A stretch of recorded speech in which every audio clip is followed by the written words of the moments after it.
How you guys doing? Haven't seen. Wow.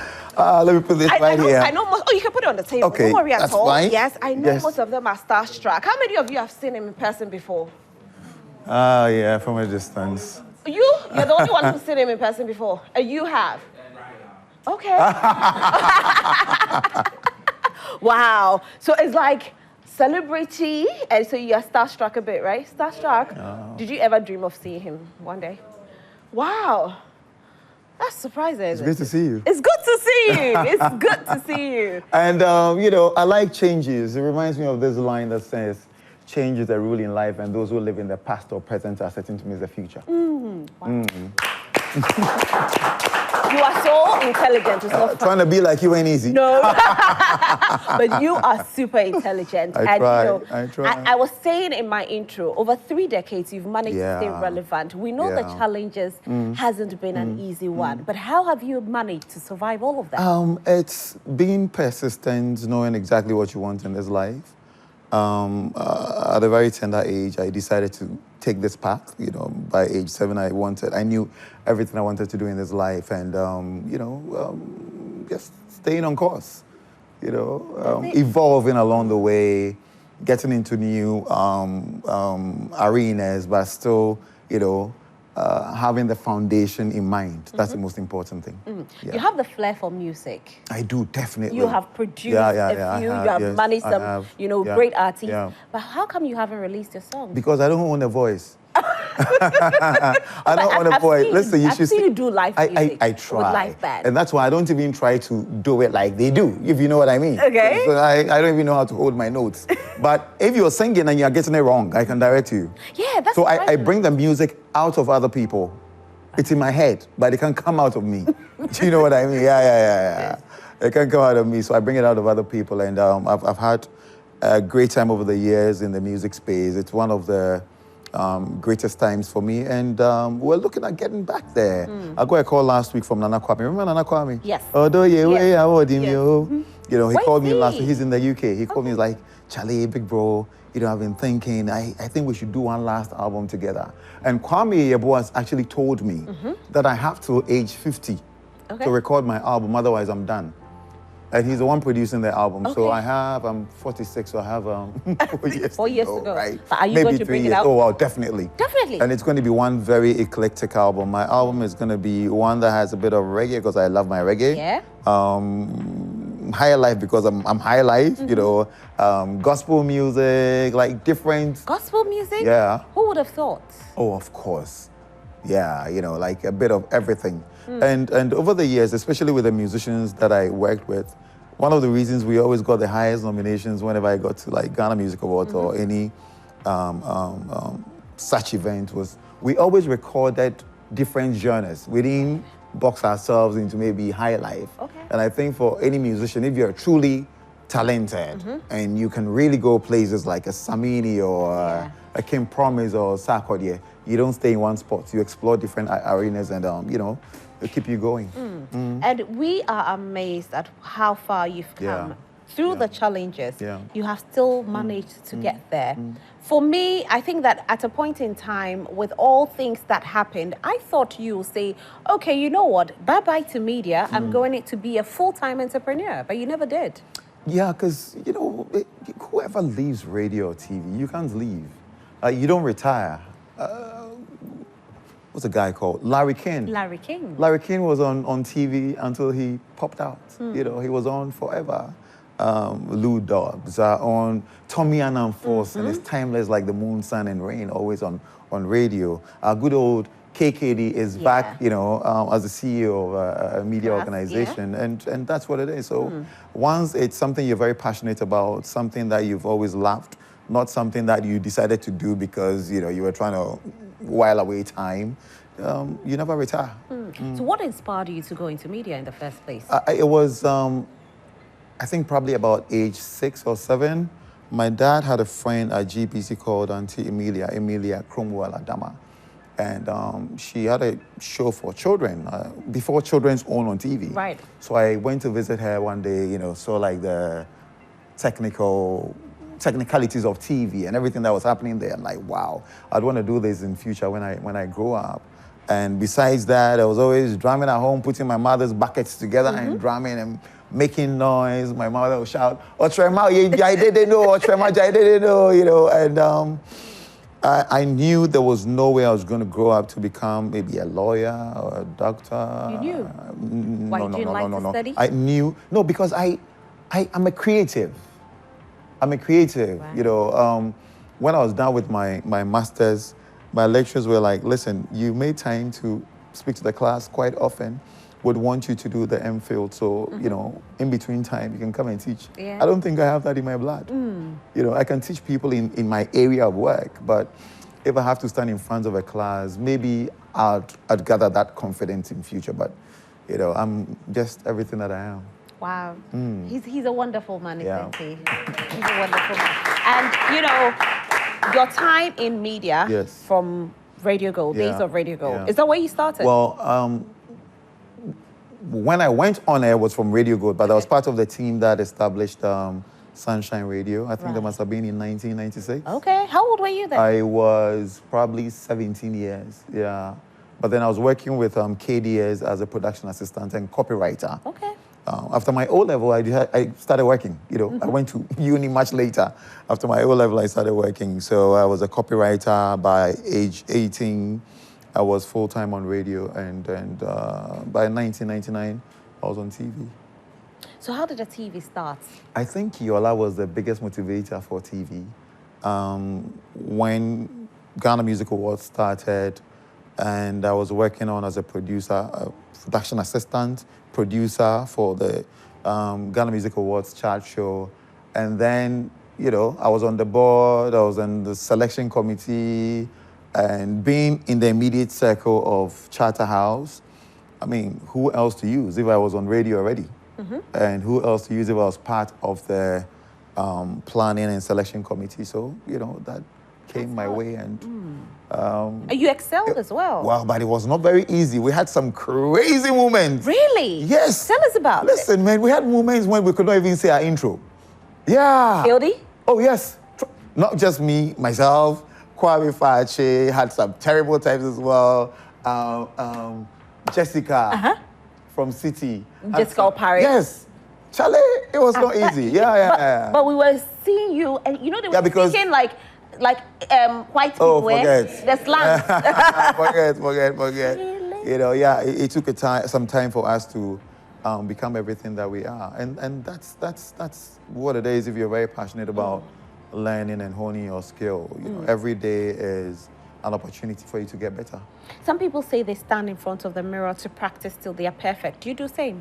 I don't recall doing that, but, well, not in front of a mirror, but, you know, just muttering words and saying stuff to myself, the way I'd want to flow, and, you know, like, flow endlessly. For me, once I'm speaking, especially on radio, I wanted to have my rhymes and everything in there, so I wanted to sound poetic. And I always went on air with a pen and paper. You know, there are people who just go, Charlie, at the end of my auntie, but it's not on my, I'll just flow. No, it's never like that for me. I write on air.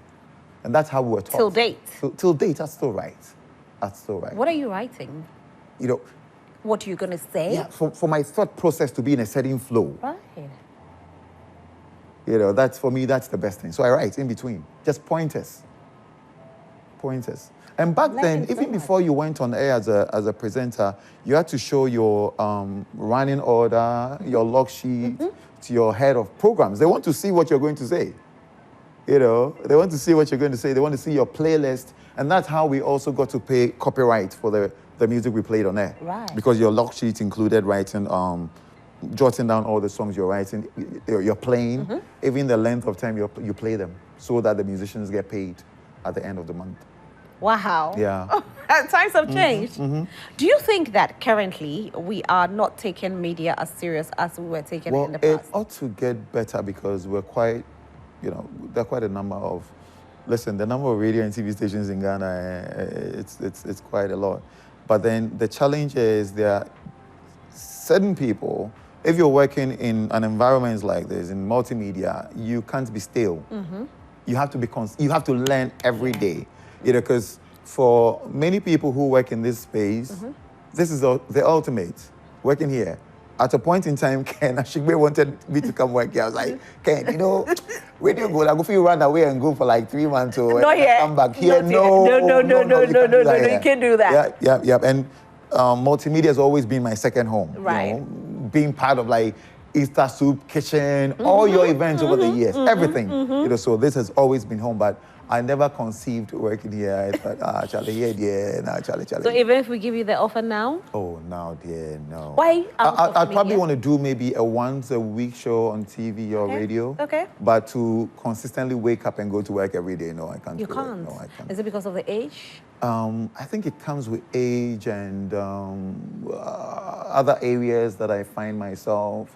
Because working at 1957 full-time is not a joke. It's not a joke? Yeah, no, it's not. How is the clothing line? Pretty well. It's going very well. I can tell. You're wearing one? So I'm wearing the same thing I wore on your show I know. last time. So no. I got up and I'm like, how did it just strike me at this moment? It's just, you know, God wanted us to have a repeat, but, you know, some of the questions I'm not going to ask. I know where that interview got I know. to. And that interview was everything, you know. It was like a foreshadow of my present life. Yeah.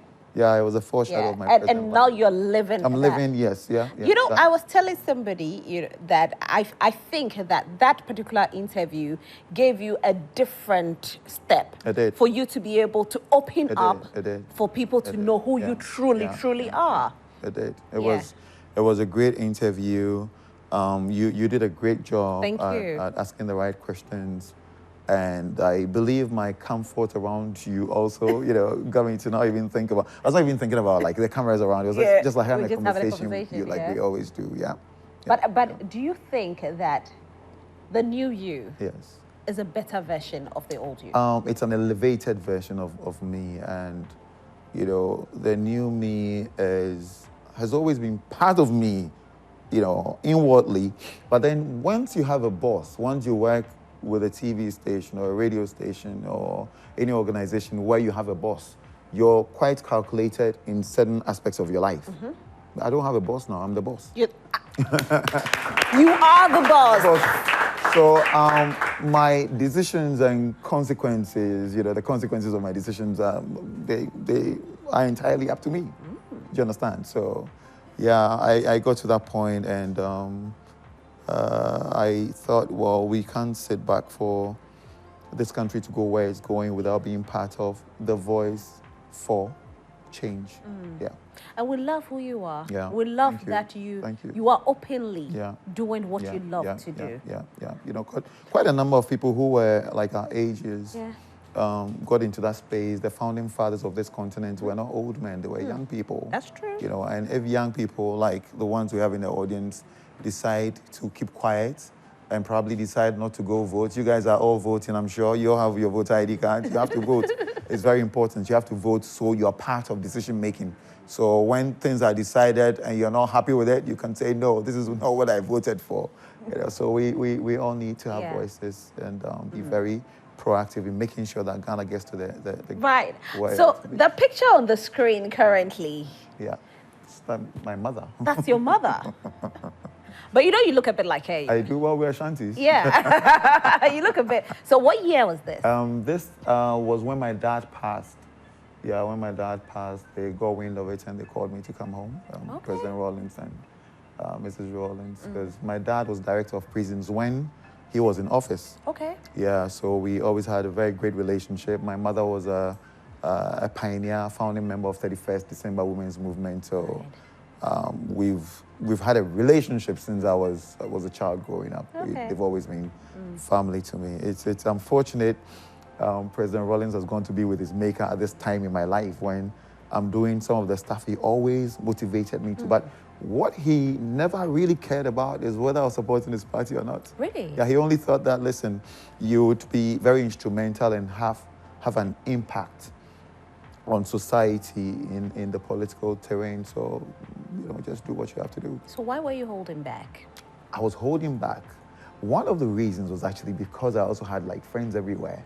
Do you understand? So you want everyone to like you. Yeah. Sort of. That is the problem. And I think it's one thing that quite a number of people experience. Yeah. But then I got to that stage in my life when, you know, I looked at to my right, to my left. My friends who are on the left side are still my friends. I don't have any challenges why they're there. Those on the right, I don't have any challenges for them deciding to go that way. So why should anyone have a challenge if I decide to choose my own path? Yeah. But after choosing your path, are they still your friends? I still have some great friends. It's only... But you've lost some too? Just a couple of people. Okay. Just 1 or 2 people who are not very significant to me anyway, so I don't care. They say when you're about to go to the next level, God takes certain people out of your life. Yeah, that's true. So for all you know, they have to leave. Yeah. And when I decided to get into politics, there's one thing that I can't do. You know me. Yeah. I can't ever be seen on TV or radio or on social media insulting anyone. I can't do that. Yeah. It's not in my DNA. I'm very respectful. For me, I'm selling a political party. I'm selling a presidential candidate. I'm selling my friends who are running for parliament. And that doesn't mean I should go out there insulting other people. Yes, I might disagree with you because your manifesto, I don't think is good enough for Ghana. So I'm selling mine, telling Ghanaians why they should vote for my people. But I won't go out and say, oh, it's a stupid manifesto, or nothing like that. That will never come from me. You're a fine gentleman. Yeah, well, I try. Yeah, that's why we like you. My mother did a great job. You did. My studio audience, I'll definitely come to you very soon for you to ask your questions as well, because they always do. Yeah. And I know your lips are itching. Madam Yudi, I can tell that you have a lot of questions to ask KOD. So KOD has Rhythms on the Runway, which is coming up soon and soon. Are we still selling tickets? We're still selling tickets online. Okay. Once you get on www.rhythms it's DA on that runway, it takes you straight to the ticket platform, and you can buy 200, 400. Times are hard, so we maintain the same. I love that. We've maintained it. Like the last 3 years, we've not even changed the amount we charge. I mean, my first time being at Rhythms, I actually walked the runway. Yeah, you're on the runway. I was on the runway. And I was like, woo, KOD just made me a model. I know. It was such a great experience, And I have to say a very big thank you for that opportunity because it actually opened doors for me. Yes, because people got to see me. At that time, I had just started my career. So for you to have noticed me, put me there, said to me, Roslyn, I want you to walk the runway. I mean, my friends like yourself, you guys add so much to the show. You don't have an idea. You excite the audience.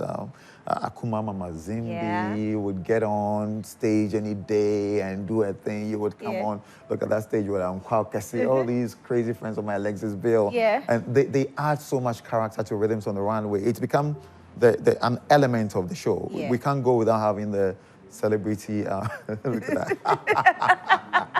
We can't go without the celebrities being part of the show. We've had a great time over the years. And it's been amazing. It's been, like 14 years and our 12th edition this year. Wow.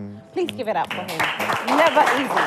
So, what about sponsorship? Some people complain so much about sponsorship. I don't know how you keep going because it's a world-class event. It is. Sometimes I get there, I'm like, this man spent probably like $1 million to put that together. In actual fact, the actual cost of Rhythms on the Runway should be about $1 million. Yeah. Probably more. If you're paying your A-list musicians the amount, I mean, how much do you pay Shatawale? Exactly. You're serving cocktail and all How of much that. do you pay Stoneboy? How much do you pay Sarkodie? How much do you pay Kwabena? And you have like a galaxy of them on one night. It's incredible. You're going to like some of the best venues in Ghana, like the Grand Arena. It costs some money to get the Grand Arena, but the industry is quite kind to me because, come on guys, put your hands together for multimedia. Like the kind of love I'm getting from your team here is incredible, from Edem Naite, Kojo Yangsen, Kwame, Kofi, Hayford, all of you. Like it's unbelievable, and you've always taken care of me. So I'm really good man. To you. Thank you. I don't know who hates you. Well, we all have haters. Yeah, but you know... Someone would hate you because, like, she feels like she be who? She see TV top way, she talk like... Exactly. Like, I know, right? Exactly. But for those who will hate you, they don't know who you are. Yes, exactly. I think so. Yeah. Because nobody can come close to you. The man KOD, and you sacrifice so much for people. For everyone. You have to be intentional, because then again, I'm also a product of many people's benevolence. That's what's getting me this far. It's not because I was an extraordinary person, so, people just open their doors for me. No, people are intentional, and I'm also very intentional with people. Yeah. And I know that you've given opportunity to a lot of celebrities, people who are celebrities today. Yeah, who are celebrities today. For those of you who don't know, you introduced Jocelyn Dumas. Yes, Jocelyn, my sister-in-law. You know, she's back in town in Ghana, and at the time I was signing the Globe brand ambassadors.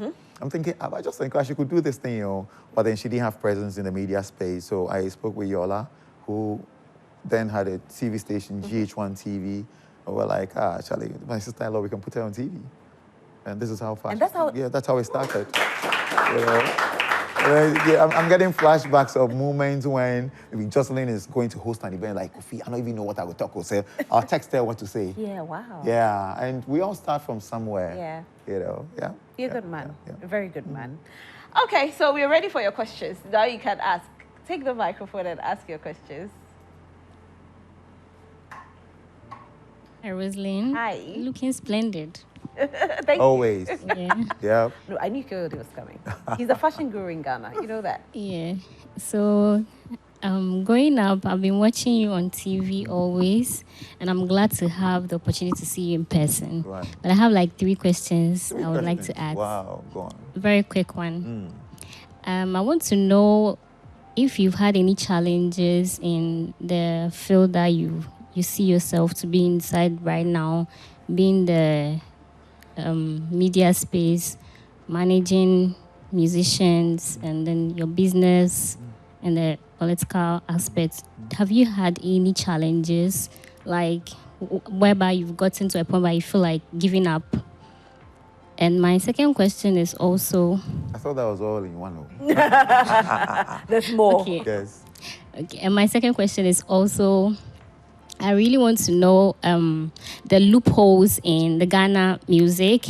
I've seen you hosting like a couple of currently Telecel awards. I want to know why is it that like Ghana music, sometimes when artists come up highest 5 years, we don't see them. 3 years, 4 years, they are off the market. Okay. Do you think there are any loopholes around the music industry? We really want to know about that. Thank you. So let me start from the first one. Challenges are part of life. And if you don't experience challenges as you grow up, in actual fact, you won't grow. You know, you fall. I always say this, make mistakes, learn from them, make more mistakes, and you learn anew. Do you understand? So it's part of life. It can be a smooth sail. It's part of life for you to go through low tides and high tides. But make sure that when you're high, you know, when you take a dip, you rise really high. Right. Because that's just part of the things that are meant to teach you that, hey, you know, the sky is the limit. So go through your low tides, and when you have to rise, go all the way to the top. And you have to be very intentional about evolving. You can't just stay in one space all your life. You know, and pray about it. It's not just us thinking, the God element really works, you know. Pray about it. I hear from God in real time. Maybe I have a headache, I pray about very little things. Like I have a headache, I don't think about getting painkiller, I'll pray about it. And it goes away. That started happening when I was very young. Right. You know, so I've always known that, you know, God answers to me in real time. Now, the second one about the music industry, first off, there's a major challenge. Rosalind actually asked me about that. You know, like sponsorship. Funding in the Ghanaian creative space is a major challenge. Is a major challenge. People ask, but we have some good musicians in Ghana, we have some good movies in Ghana, but why are we not able to get to the next level? Producers need money to produce world-class movies. Producers need money to produce world-class music videos. No matter how good your music video is, if you don't have a certain quality, you can't put it on BET, you can put it on all the fine television networks, if you know what I mean. So our major challenge is that of music, is that of finance. Now, the other thing is there are people who also get to a certain stage, you know, he's from Charlie Underground, small, or he's been elevated. He has about 200,000 followers and likes on social media. He feels he's arrived. All of a sudden, Rosalind is inviting this guy who would come and beg and stay outside for many hours just to say hello to her. All of a sudden, she would invite that person to show up here on the show. and they're like, Charlie, you have to speak to my manager. Oh, KOD has said, oh, KOD. You have to speak to my manager. Oh, Charlie, the time is not right. And let me tell you something about creativity or being a creative. When your audience wants to see you and you don't show up, when you want them, they are not there.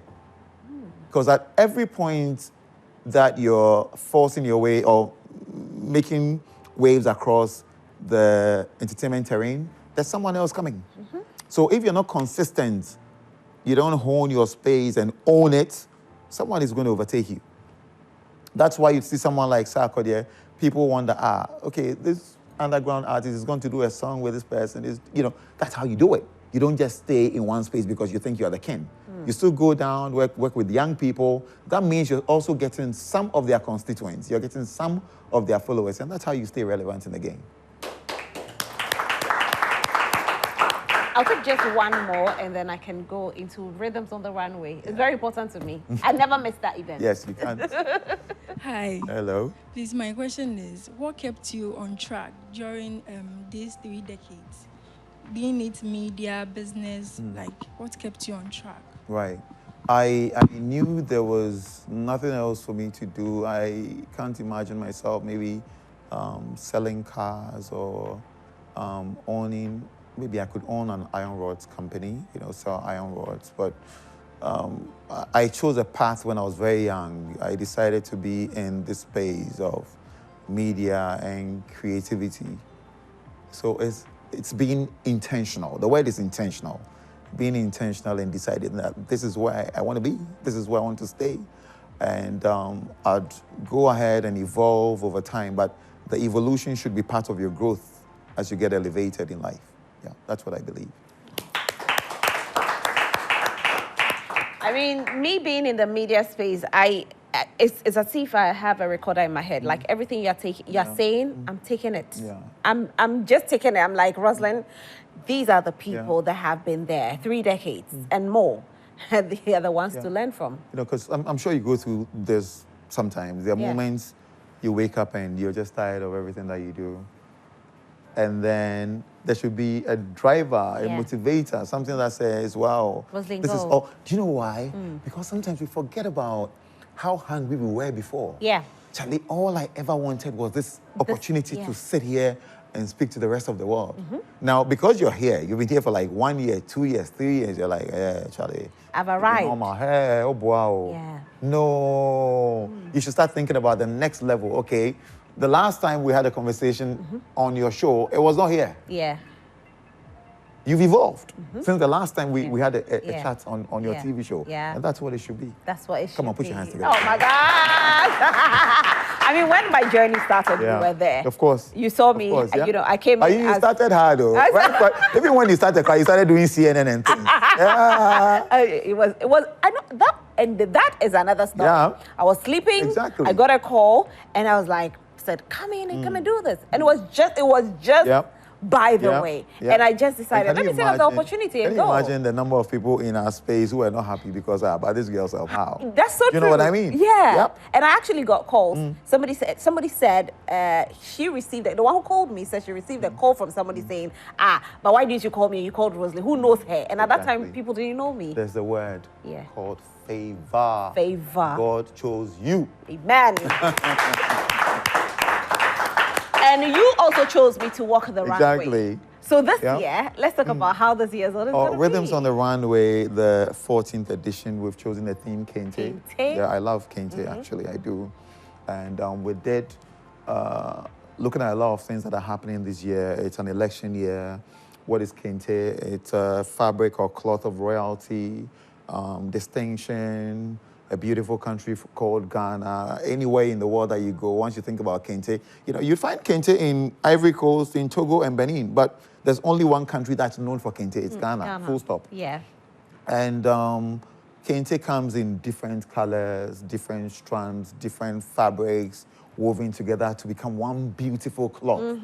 We're a country with different tribes, Ashantis, Dagbanis, Volta, together we come together to become one beautiful country. And as we're getting ready to go to the polls, right from the beginning of the year, I was thinking about election. So I thought, well, why don't we use a theme that would also bring all of us together as a people? So our Rhythms on the Runway this year, we're expecting the audience to have a hint of Kente, right, you know, in everything they wear, you know. So it could be a gele, like Akuma Mama Zimbi would wear, you know, like, Kente, you know, Kente, a shawl around your neck, if you want to wear an entire Kente outfit, but just come with a hint of Kente. That's what we're doing. It's next week Saturday, at the Grand Arena. Typically, you know I'm going to be there. Oh, but you're one of the first to have received your I know, right? I received my invitation like almost 2 months now. A long time ago. Yeah. You know, I even called you to check, Charlie, have you received it? Yeah, and you had. I had. Yes. And unfortunately, already. I couldn't make it for the video because of changes. So I'm sorry about that. Let me apologize on national television. Exactly. I was supposed to go do a video for him, which I couldn't, and I'm sorry. Yes, you're pardoned. Thank you very much. We'll record it before I leave. Yes, I'm ever ready for it. Amazing performances. There's a lady who's consistently won Kente more than any human being alive. Yes. Her name is Queen Asabia Cropper. Wow, she's coming? She's performing. Wow. So Queen Asabia Cropper is a legendary Ghanaian musician. I'm sure most of you probably, maybe you've heard of her name, but you don't even know her. Beautiful woman with her brother, her twin brother, Nene Ajeman. Now, these two people have been very prominent in selling Kente globally, so much that they were actually made king and queen of Kente in Ivory Coast because they lived there for many years. Right. You know, by former President Ofue Boyeng. Kwabena is on this year. Kamido is performing this year. Mike Stacky is coming back to Ghana. He's performing at Rhythms this year. Episode is doing something new for the very first time. Apart from coming on stage to perform, he's outdooring his clothing brand. That's nice. At Rhythms on the Runway. So he would be on stage performing as the models, you know. Oh, I can't only imagine how beautiful that would be. Yes, that would be. Have I forgotten? Nasi is performing. Okay, our very own. Our very own Nasi. And I hope I didn't forget anyone. DKB is coming to do his thing as well. Yeah. Wow. Oh, Bibi Brew is Okay. also performing. Bibi Brew is one of our biggest exports, especially to Europe. This woman has been very consistent for over 40 years as a musician. She's also a Black Star honoree on the night of the event. And for our honorees, we have Kwabena, who's consistently supported Rhythms on the Runway. There's a great man who stood for the presidency in the Federal Republic of Nigeria. He's a journalist. Chief Dele Momudu is also an honoree this year. Multi-talented, timeless Ejako Nimo is also an honoree this year. So we're honoring 4 people. It's definitely a night of glitz, glam, and of course entertainment. I know what happens at Rhythms on the Runway. So if you've never been to Rhythms on the Runway, I urge you to get your tickets now. It's happening at the Grand Arena on the 30th of November at exactly 7 p.m. If you know KOD, he doesn't play with his time. We don't. And you know, typically people go to events and they're like, the usual Ghana time. We don't do that. No, they don't do that. No, we don't do that. Not at all. No. And tickets is only 200 Ghana cedis and VIP is 400 Ghana cedis, which is very affordable. Somebody gave me 500 cedis yesterday. It got finished the same day. Yeah, it would. Yeah. Yeah. Oh, it would. Yeah. So if somebody's selling ticket VIP for 400, that's really affordable. It is. I mean, we want it to be affordable for everyone to attend. I mean, our very special guest this year is the African Union special envoy to the United States. She's coming in on the 29th. And this year, there's an intentionality from the African diplomatic corps community. They're coming in their numbers. They've always attended Rhythms, but they've been very intentional about Rhythms this year. And I think it's going to be one of our... You know what I love about Rhythms? Yes. It's not just for the secular people. No, it's not. But even the gospel. Yes, and that's why you have and we're very, very intentional about that. Yeah, because over the years, we've had MOG, Joe Metal, Tego Sisters, CC Chum. They've all been on Rhythms on the Runway. Yeah. And let me tell you something. For the very first time at Rhythms, a prominent church in Ghana has bought a table. Really? Yes, yeah, they did. They called and bought a table. Wow. Yeah, they bought it Pentecost church? You said it. I said it. Yeah. Pentecost. Yes. Wow. And I was surprised when I got that call, like you know, from the Pentecost church, and we want to buy a table at Rhythms on the Runway, and we want to have some of the great people in the industry together on the table. Wow. Yeah. I want to be on that table. If yes, it's possible. I love. KOD, thank you so much for being here. Always. Anything else you want to say before you go? I just want to say it's a very special time for us as a country. We're going to the polls on the 7th. Please, if you have a a voter ID card, don't stay home.